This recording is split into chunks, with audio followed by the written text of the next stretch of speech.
Gracias por estar con nosotros en su espacio de entrevista este lunes 21 de diciembre del año 2015. Como les había mencionado hace unos instantes, el tema que vamos a abordar en esta oportunidad es la supervisión de precios en temporada navideña. Ya está con nosotros nuestro invitado, Julio Cegueda, director del Centro de Solución de Controversias de la Defensoría del Consumidor. Julio, bienvenido a Informa TVX, gracias por estar con nosotros. Muchas gracias, Carlos, gracias a TVX por el espacio y muchas gracias a la gente que nos está viendo. Gracias a usted por estar con nosotros en esta oportunidad. Para hacer una contextualización de por qué tomar este tema para la entrevista, considerando las fechas en las que nos encontramos en este momento de festividad. Diciembre, como bien sabes, es un mes caracterizado por una temporada de compras bastante amplia y en algunos casos hasta la campaña resulta agresiva por las diversas entidades que brindan servicios, supermercados, centros comerciales, tiendas de electrodomésticos, tecnologías, compañías de celulares, entre otras, que ofrecen diversos productos a los ciudadanos. Aunque también se puede prestar esta época para prácticas como la publicidad engañosa, venta de productos vencidos o dañados o aumentos injustificados de los precios.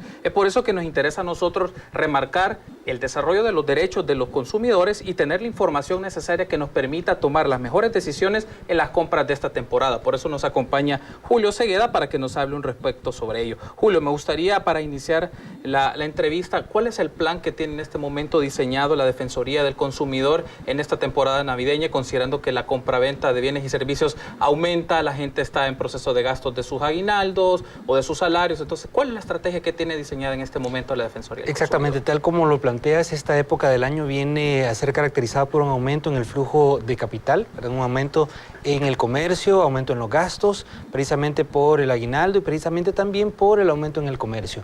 Por eso precisamente es que Defensoría del Consumidor año con año viene desarrollando un programa que se denomina Defensoría Navideña, que comienza desde inicios de diciembre, comienza con sondeos, comienza con inspecciones en establecimientos, con participación también del equipo de la Defensoría del Consumidor en diferentes escenarios en donde tratamos de acercarle los servicios de la Defensoría a la gente, a través de, por ejemplo, colocarnos en plazas públicas, en centros comerciales, que es precisamente donde más se puede estar ejerciendo el comercio. De esa manera las personas tienen acceso a, por ejemplo, presentar una reclamación en Defensoría del Consumidor o también a obtener información sobre cuáles son los derechos que la persona consumidora tiene o también sobre cómo pueden ser algunas estrategias, algunas herramientas para poder ahorrar, para poder hacer que el dinero nos alcance de mejor manera en esta época. Entonces, ahí podemos ver que hay tres ejes importantes en este ejercicio, digamos, en este plan de Defensoría Navideña. Primero, la parte de la información, la parte de la educación, de cuáles son nuestros derechos, también cómo podemos evitar ser víctimas de publicidad engañosa, cómo podemos evitar realizar gastos que no son los que corresponden también a este momento o a nuestra propia economía familiar. Ese va a ser un eje bien importante, pero también vamos a tener otro en donde vamos a estar haciendo inspecciones, en donde vamos a estar vigilando que los establecimientos no tengan publicidad engañosa, que tengan los derechos del consumidor, que tengan precios a la vista, es decir, que cumplan con todas las obligaciones que la ley les establece. Y finalmente, también vamos a estar listos, y lo hemos estado listos, para que la persona pueda presentar una reclamación de cualquier límite, de cualquier abuso que un proveedor pueda realizar en esta época. La Defensoría del Consumidor desarrolla, además de actividades de educación, de formación ciudadana respecto a los precios, respecto a sus derechos como consumidor, desarrolla como actividades fundamentales. Me gustaría que nos comente un poco sobre esto, Julio: sondeos, inspecciones, auditorías en algunos casos, o también recibir reclamaciones de las personas ante algún producto que no ha podido satisfacer sus necesidades básicas o porque un producto está deteriorado, entre otras cosas. Coméntenos un poco estas actividades respecto en esta temporada que va a estar realizando la Defensoría. La parte de la información y la educación probablemente sea uno de los elementos más importantes que debe desarrollarse. Y no nos limitamos, por ejemplo, a darle información solo al consumidor. También las personas proveedoras, los comerciantes, las empresas deben recibir esta información, deben ser educados precisamente para que no vayan a vulnerar los derechos de las personas consumidoras en el ejercicio del comercio. Por eso es que también Defensoría del Consumidor realiza una serie de talleres, una serie de espacios de formación para que los proveedores conozcan cuáles son sus obligaciones. Por ejemplo, sobre normas de etiquetado, sobre temas de contenido neto, sobre muchos elementos que van a ser luego su obligación en el ejercicio del comercio.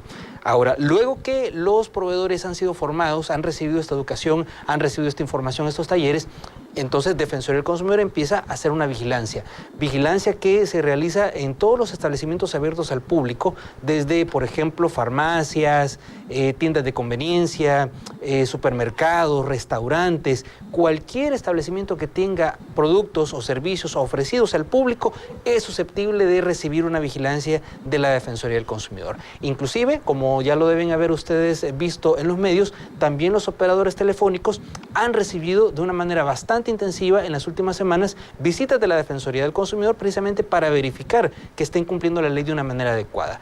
Luego de esta revisión que se hace de oficio, que eso forma parte de los planes normales de vigilancia de la Defensoría del Consumidor, también las personas pueden ejercer sus derechos, pueden interponer sus denuncias en la Defensoría del Consumidor. Y esto es muy importante porque en años atrás Defensoría ha tenido el dato que, por ejemplo, únicamente el 1% de las personas que han tenido un problema de consumo son quienes han interpuesto una denuncia en la Defensoría del Consumidor. Eso es un número que es bastante preocupante porque nos dice que las personas no estamos acostumbrados a hacer valer nuestros derechos, no estamos acostumbrados a presentar una queja, a presentar un reclamo cuando hemos tenido un problema de consumo.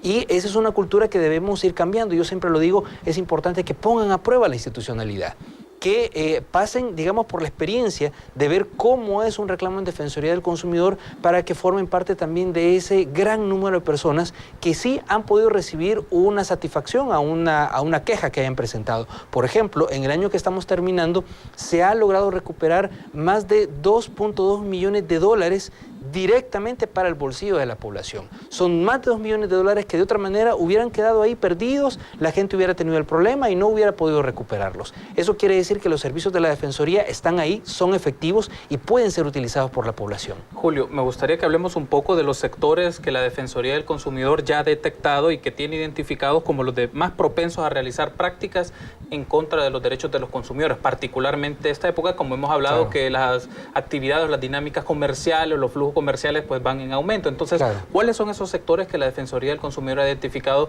como los que han desarrollado o en alguna forma son más propensos a prácticas contra los derechos del consumidor? Esto tiene mucho que ver con el tamaño de los mercados de diferentes sectores comerciales. Por ejemplo, vamos a ver que sectores tan sensibles como lo puede ser el agua potable, los servicios financieros, los servicios de telecomunicaciones, van a ser los primeros 3 sectores sobre los cuales la Defensoría del Consumidor brinda más atenciones. Pero durante el año también hemos visto que sectores como, por ejemplo, la venta de automóviles también ha registrado uno de los mayores porcentajes de devolución hacia las personas. Y esto es porque precisamente la compra de un vehículo probablemente sea la segunda más grande inversión que hace una familia. Después de comprar una casa, comprar un vehículo resulta bastante caro, ¿verdad? Resulta que hay bastante dinero que se invierte en esto y por eso también cuando se logra resolver un caso de un vehículo es una buena cantidad de dinero que la gente, por ejemplo, recupera a través de un vehículo que ya funciona, un vehículo que le entregan sus documentos o cualquier otro tema relacionado con la parte automotriz. También vamos a tener muchas reclamaciones que están relacionadas, por ejemplo, con el sector comercial, la compra de electrodomésticos, de muebles, de todo tipo de enser del hogar. Eso también va a ser bastante atomizado, pero va a ser también una buena fuente para que las personas puedan presentar una reclamación sobre un incumplimiento de garantía, por ejemplo, una falta de información, cualquier tipo de cobro indebido, inclusive que pueda darse en la compra de algún electrodoméstico. Otro sector que también representa bastante trabajo importante para la Defensoría es el sector inmobiliario. Sector que va a comprender tanto la compra de casas, por ejemplo, en una residencial, en un domicilio en particular, o un condominio, también puede ser denunciado en Defensoría del Consumidor en algunos escenarios, e inclusive la compra de lotes, que también sabemos que ese tipo de mercado está dirigido a personas que de repente no pueden acceder a la banca formal para la compra de un inmueble a través de un financiamiento y que utilizan otro tipo de proveedores que van dirigidos hacia ese tipo de sector y que puede también generar abusos, por ejemplo, la no entrega de escrituras, el haber desarrollado una notificación sin permisos. Todos ese tipo de temas también son conocidos por Defensoría del Consumidor. Julio, hacía la consulta de los sectores en el cual la Defensoría ha identificado más prácticas de abusos contra los derechos de los consumidores, porque justamente retomando información de la Defensoría del Consumidor, entre los proveedores más denunciados en el primer semestre del 2015, además de hablar de empresas, particularmente que es pública, que anda para abastecer servicios, en este caso del acceso al agua, están otras empresas vinculadas a electrodomésticos, telefonías celulares, bancas, por ejemplo. Entonces son como donde más se ha demarcado más atención de la Defensoría para esto. Y también retomo unas cifras, pero de diciembre del 2014, ¿no? En este caso la Defensoría del Consumidor para el diciembre del 2014 realizó poco más de 4,000 atenciones. Y lo que me llamaba la atención es justamente esto. Los sectores donde mayor atención se había recibido es el servicios financieros, telecomunicaciones, electrodomésticos. ¿Hay alguna estrategia en particular para estos sectores? Sobre todo porque la época se presta para que la gente compre lavadoras, televisores o compre también equipos tecnológicos, computadoras, celulares de nueva generación, etcétera. Entonces, ¿hay alguna estrategia pensados a estos sectores que son los que tienen más reclamos o más atenciones ante la Defensoría del Consumidor? Así es, y no solo, digamos, la compra del artículo como tal, sino porque como en nuestro país no tenemos mucho la cultura del ahorro, muchas personas van a buscar un financiamiento para adquirir esos bienes o servicios que aspiran. Entonces, eso quiere decir que el sector financiero viene a ser también un sector bastante sensible para que las personas primero sean protegidas y también obtengan la información adecuada. Vamos a ver que, por ejemplo, en este tema del sector financiero se combinan dos elementos que generan complicación en el mercado. Primero, que es un segmento muy técnico, muy especializado, muy profesionalizado. Es muy difícil que una persona de repente vea su estado de cuenta y diga, aquí hay un interés que me lo han cobrado de manera indebida, que me lo han calculado mal. Muchas veces hay que ser inclusive hasta experto contable para poder ir y determinar que ha habido ahí un cobro indebido. Entonces, si tú incluyes ese elemento de que es un sector muy profesionalizado, muy técnico, y se une con la otra característica que tiene, que es un servicio muy demandado, es un servicio muy necesitado por la población, es el caldo perfecto precisamente para que haya muchos problemas en el sector financiero. Por eso es que Defensoría del Consumidor tiene primero un proceso de especialización al interior de la institución para tener los profesionales adecuados para darle un buen servicio a la ciudadanía. Para que, si bien es cierto, no podemos exigirle que el consumidor se vuelva un experto en cada sector en el que se involucra de manera comercial, no es necesario que el consumidor llegue a ese nivel tan específico de decir, aquí hay un cobro indebido de esta cantidad de dinero. Lo que la persona normalmente va a sentir es, el dinero no me alcanza. Este crédito lo pago y nunca disminuye el saldo. Eso es lo que la persona va a sentir. Entonces, luego va a ser trabajo de la Defensoría del Consumidor el ir y determinar si existe un cobro indebido, si existe un cálculo erróneo de intereses, por ejemplo, que sea lo que le está afectando a las personas. Entonces, por eso, en la primera parte, como lo mencionábamos, es especializar a las personas que atienden en Defensoría del Consumidor para que seamos capaces de identificar esos problemas desde un punto de vista técnico. Luego vamos también a aumentar la base de vigilancia que se puede tener sobre el sector financiero. Sabemos que la Superintendencia del Sistema Financiero va a hacer un trabajo bien importante en este tema, va a hacer auditorías, va a estar vigilando, digamos, el funcionamiento de los bancos, pero hay una gran cantidad también de entidades que no están supervisadas por la Superintendencia del Sistema Financiero, como por ejemplo algunas cooperativas, personas que prestan dinero también en diferentes escenarios. Entonces, en todos esos sectores, en todas esas empresas que no son bancos, que no están fiscalizadas por la Superintendencia del Sistema Financiero, son competencia de la Defensoría del Consumidor ir, vigilarlos y también conocer reclamaciones sobre ese tipo de casos, ¿verdad? Entonces ahí vamos a tener una estrategia importante de atención de reclamaciones en ese sector en particular. En el tema de telecomunicaciones, ya lo mencionábamos un poco también, es un sector sumamente permeado, ¿verdad? En nuestro país estamos hablando probablemente ya de alrededor de 10 millones de celulares activos, de líneas de celulares activos. Eso implica que hay más de 1,5 celulares por habitante. Lo que quiere decir que los niños ya nacen con un celular en la mano, ¿verdad? Eso es bastante preocupante, porque desde un primer punto de vista, como ciudadanos también debemos ir priorizando aquellos servicios que pueden ser más importantes que otros, y hay que pensar si lo que le dedicamos de nuestro presupuesto a las telecomunicaciones es lo que debería ser o no. ¿Verdad? Esa es una primera cosa que debemos preguntarnos, pero luego también vamos a ver que es un servicio muy, muy especializado también. Muchas veces la factura no va a darnos la información suficiente para identificar si estamos siendo o no víctimas de una determinada situación. En el tema prepago sucede mucho que las personas dicen, mire, el saldo se me agotó, no me alcanzó, se me fue bien rápido, y no vamos a ser capaces de entrada de decir, sí, es que aquí me debitaron un saldo que yo no he utilizado, me lo calcularon mal. Hay una serie de cosas que también va a ser difícil para la gente. Por eso también es otro sector en el que Defensoría se concentra mucho. Julio, tenemos que hacer una breve pausa, pero me gustaría que, regresando en el segundo bloque de entrevista, hablemos un poco también de asesoramiento para la gestión del presupuesto familiar. Creo que eso es importante en esta época para evitar abusos en los gastos o compra de bienes y servicios innecesarios, para esta época. Entonces me gustaría que tratemos eso en el segundo bloque de entrevistas, si le parece. Vamos a hacer una breve pausa, volvemos a Informa TVX, primera emisión en su espacio de entrevista. Volvemos.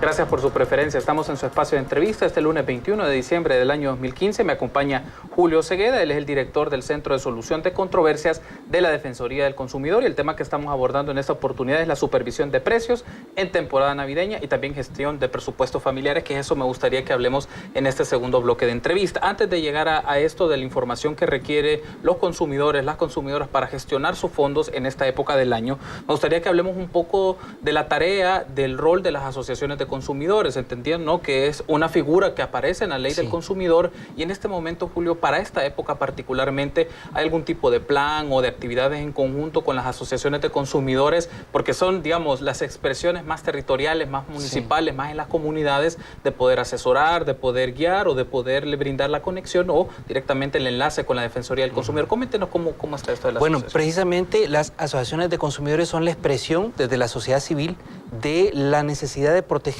los derechos de las personas consumidoras. Muchas veces las entidades gubernamentales se van a ver limitadas por una serie de situaciones, desde, por ejemplo, temas presupuestarios, pasando por temas de competencia, hasta por la misma limitación material del territorio. Por eso es bien importante que las personas cada vez más asumamos nuestro propio rol de cómo nosotros vamos a participar en el funcionamiento del mercado y de velar que realmente la persona consumidora tiene un gran poder. Siempre lo hemos dicho, es el poder de un gigante dormido, que es el poder de la elección. ¿Por qué de un gigante dormido? Porque en la medida que nos dejemos llevar por la publicidad, por la moda, simplemente vamos a hacer una vela que el viento va a ser lo que decidan las empresas, lo que decida el comercio. Pero en la medida en la que nosotros ejerzamos un consumo más consciente, un consumo más responsable, un consumo más crítico, en esa medida también podemos irle dando pautas de funcionamiento del mercado. Es ahí donde radica la principal labor de las asociaciones de consumidores, que es precisamente que las personas vayan adquiriendo ese rol más activo, más participativo, más consciente de su figura, digamos, en el mercado, en su funcionamiento del mercado, como consumidores. Recientemente acabamos de concluir el 4º diplomado de Derecho de Consumo, en donde se tiene mucha participación de las asociaciones de consumidoras, precisamente para ir obteniendo mucha información, mucha especialización sobre cómo funciona el mercado y sobre cómo también se pueden ir implementando diferentes herramientas para que las personas vayan activando su trabajo como consumidores. ¿Cómo los ciudadanos y ciudadanas, Julio, pueden tener acceso o comunicación con las asociaciones? Probablemente algunas personas que nos están viendo en este momento desconocen esto, y puede ser, bueno, a través de esta asociación puedo tener más información, puedo tener algún asesoramiento, puedo tener un mejor conocimiento de la información respecto a qué tipo de bienes y servicios puedo o no puedo comprar, según mis presupuestos, mis condiciones, etcétera. Bueno, aquí puede haber diferentes caminos. Primero, puede ser que yo quiera adherirme a una asociación de consumidor que ya exista, que ya está ahí funcionando y que ya tiene un trabajo. Entonces, para eso es bien sencillo, uno puede llamar al 910, teléfono amigo de la persona consumidora, preguntar cuál es la asociación de consumidor que se encuentra más cerca de su localidad, las formas de contacto, y de esa manera poder involucrarse. Pero también puede ser que haya un grupo de personas que quieran formarse como una asociación de consumidor, que le interese, por ejemplo, especializarse en un sector en particular, un sector financiero, por ejemplo, como lo platicábamos, o telecomunicaciones, o agua potable, tal, o circunscribirse a un territorio, por ejemplo, de su comunidad, de su colonia, lo que fuera. Eso es bien sencillo. Lo único que necesitan hacer es crearse como una asociación, como una ONG, ¿verdad? Que es dar su escritura, tener una autorización por el Ministerio de Gobernación, y luego hacer la solicitud a la Defensoría del Consumidor para recibir la acreditación. Y el requisito formal es que dentro de sus atribuciones aparezca la protección de los derechos de la persona consumidora. De esa manera se puede crear un enlace, ¿verdad?, entre Defensoría y la Asociación de Consumidor que se forme, e inclusive eso puede servirle también para participar de fondos concursables que Defensoría del Consumidor gestiona a través de cooperantes, para que también una asociación de consumidores desarrolle algún tipo de proyecto de beneficio directo para la comunidad o para un sector en particular. Ahora me gustaría, Julio, que hablemos un poco de la gestión del presupuesto. Sabemos que para desarrollar de manera más activa los derechos como consumidores, particularmente en esta época, se debe disponer de la información suficiente para tomar las mejores decisiones. Entonces, ¿cómo como ciudadanos podemos elaborar o gestionar un presupuesto, ya sea personal o familiar, y evitar gastos innecesarios y que esto pueda tener una sanidad de las finanzas familiares? ¿Cómo desarrollar un presupuesto acorde a nuestras condiciones y capacidades económicas? Este tema de la información es sumamente importante y vamos a ver que hoy en día solo la persona que tiene información suficiente es libre. Y hay que ver información sobre qué. Sí. En la medida en la que nosotros tengamos claro nuestro propósito, en esa medida es que nosotros vamos a poder realmente ser libres. Y un tema muy importante en esta época es que no debemos perder de vista que el propósito de esta época es el recogimiento espiritual para las personas que tengan la creencia y pasarla bien con la familia y con los seres queridos. No es un llamado al consumismo irracional, no es un llamado a cambiar electrodomésticos, a cambiar el guardarropa, a comprar sin ton ni son, sino que debemos tener clara primero esa parte del presupuesto. Luego, tener el sentido también que este es el momento adecuado también para echar un vistazo largo a lo que puede ser 2016 y empezar a decir, bueno, ¿yo qué expectativas tengo para 2016? Y decir, por ejemplo, una persona que quiera cambiar su refrigeradora, quiera cambiar su televisor, quiera cambiar su vehículo, sus muebles de la casa. Entonces, este es el momento adecuado para decir cuál va a ser mi estrategia para poder hacerlo. Y precisamente esa es una de las primeras bases que uno debe tomar en cuenta para crear su presupuesto del año. Y este momento, diciembre, es el momento adecuado para hacerlo. ¿Por qué? Porque en este momento vamos a tener el aguinaldo, vamos a tener la oportunidad de prepararnos, de pensar cuáles van a ser la totalidad de ingresos que voy a tener en 2016. Y es bien sencillo. Uno en una hoja de papel la divide a la mitad. De un lado coloca todos los ingresos, ¿verdad? El sueldo, por ejemplo, el salario. Si una persona vende X cantidad de cosas, ahí lo puede ir poniendo. Y del otro lado, uno pone los gastos que uno espera tener, sus intereses, sus anhelos, sus deseos, y empieza a poner ahí, por ejemplo, las deudas, el pago de deudas, los servicios básicos, agua, luz eléctrica, telecomunicaciones, lo que fuera. Pone también, por ejemplo, el transporte, gastos en salud, gastos en educación, gastos en vestuario. Va poniendo ahí todo, hasta el entretenimiento, por ejemplo, que a veces uno lo saca de la lista por decir, no, esto no es importante, pero el sacarlo de la lista implica que yo igual voy a tener que ir en algún momento a tratar de desestresarme. Entonces, si está fuera de la lista, si está fuera del presupuesto, corro el riesgo de gastar más de la cuenta en ello, ¿verdad? De no dimensionarlo de la manera adecuada. Entonces, una vez que uno tiene la lista de las dos cosas, de todos los ingresos y todos los gastos, entonces uno empieza a priorizar los gastos, empieza a asignarle un valor. ¿Qué es más importante? Por ejemplo, transporte o educación. ¿Qué es más importante? ¿Salud o entretenimiento? Y ahí uno puede ir jugando dependiendo de los intereses, dependiendo de las necesidades que la familia puede ir teniendo. Una vez que nosotros hemos priorizado, hacemos la lista y vamos asignando de los ingresos que nosotros tenemos a aquellas cosas que tengan un mayor valor para la familia. ¿Ya? Y al final nos va a quedar ahí un remanente. Y es importante que de esto también generemos una cuenta, digamos, especial de ahorro.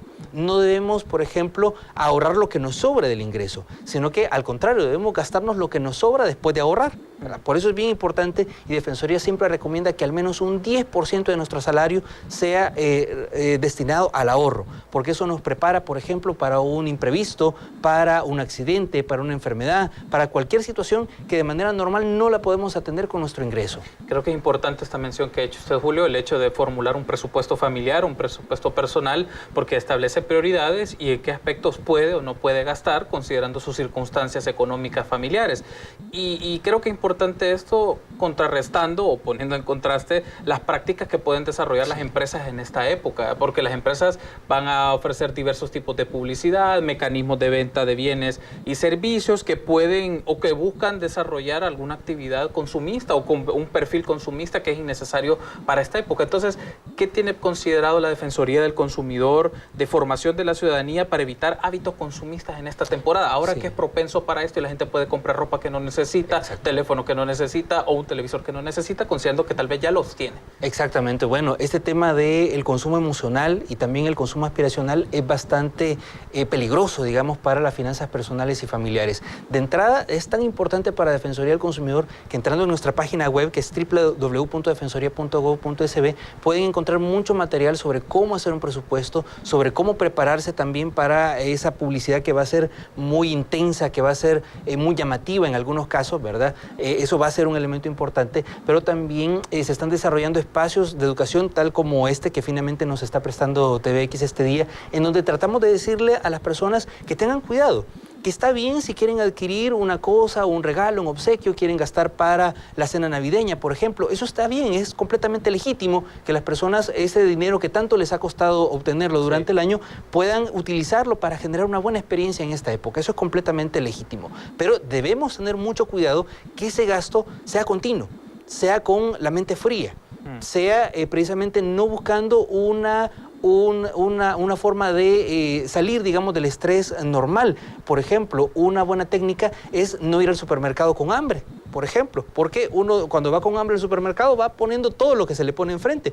Va, come bien y luego va al supermercado. O, por ejemplo, tomar decisiones estando muy triste, estando deprimido. Eso también puede generarnos una falsa sensación de felicidad. Es decir, ay, que estoy gastando, estoy comprando, lo uso con la tarjeta de crédito, no me doy cuenta realmente cuánto me estoy endeudando, pero obtengo una serie de satisfacciones a través del mero hecho de la compra. Pero debemos saber que la compra en sí misma no es la importante. Lo importante es lo que nosotros obtenemos a través de la compra.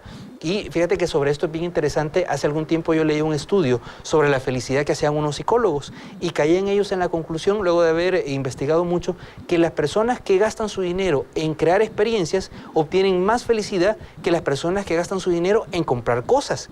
Entonces, si por ejemplo estamos pensando en obsequiarle algo a nuestra pareja, a nuestra madre, a nuestros hijos, y simplemente pensamos en una cosa material, esto tiene una vida limitada. Y si estamos pensando, por ejemplo, en el juguete de moda, en el celular de moda, va a terminar de repente en el closet, va a terminar arruinado, va a tener una vida en lo que va a dejar de ser de moda, ¿verdad? Va a volverse obsoleto. Y la felicidad va a quedar ahí. Pero si nosotros creamos una experiencia, pasamos un tiempo bueno de calidad con esta gente, eso nadie nos lo va a poder quitar. Y va a ser una mejor inversión, por ejemplo, de nuestro tiempo y de nuestro dinero. Me interesa el punto de cómo propiciar que un ciudadano, una ciudadana pueda tener una decisión muy racional sobre los bienes y productos que va a consumir, que va a conseguir para esta época, ya sea para la cena navideña en familia, ya sea para la compra de algunos regalos, por efectos de convivencia familiar y demás. Pero claro, ¿cómo establecer esos criterios para tomar decisiones lo más racionales, considerando que los gastos podrían ser, ampliarse los gastos, pero el tema es que el presupuesto es limitado? Eso es muy correcto. El presupuesto se va a mantener igual, ¿verdad? Y puede ser que nosotros simplemente tengamos una artificial noción de que debemos consumir más, que debe uno comprar algo adicional por el tipo de época, pero debemos tener mucho cuidado con eso. Primero, el tema de la publicidad, ya lo mencionabas bien adecuadamente, va a ser muy intensa y va a haber también mucho peligro de que haya publicidad engañosa, de que haya una publicidad que no sea cierta. Ahí hay una regla bien sencilla en esto. Cuando un negocio es demasiado bueno para ser cierto, es muy probable que en realidad no sea cierto, ¿verdad? Cuando nos dicen adquiera este producto a un 10% de su valor, esto está en promoción, esto está en liquidación, debemos tener mucho cuidado con eso y hay una estrategia muy sencilla para poder evitar, digamos, caer en un error, en comprar algo que realmente nos pueda generar un estrés mayor de la felicidad que obtengamos. Y esto es acostumbrarnos a comparar, acostumbrarnos a cotizar y no solo en el momento, sino en diferentes momentos del año. Por ejemplo, si la persona está suponiendo que va a comprar, por ejemplo, un traje, una ropa, una determinada cosa. Lo ideal en esto es no irse con el primer proveedor que le ofrece el artículo.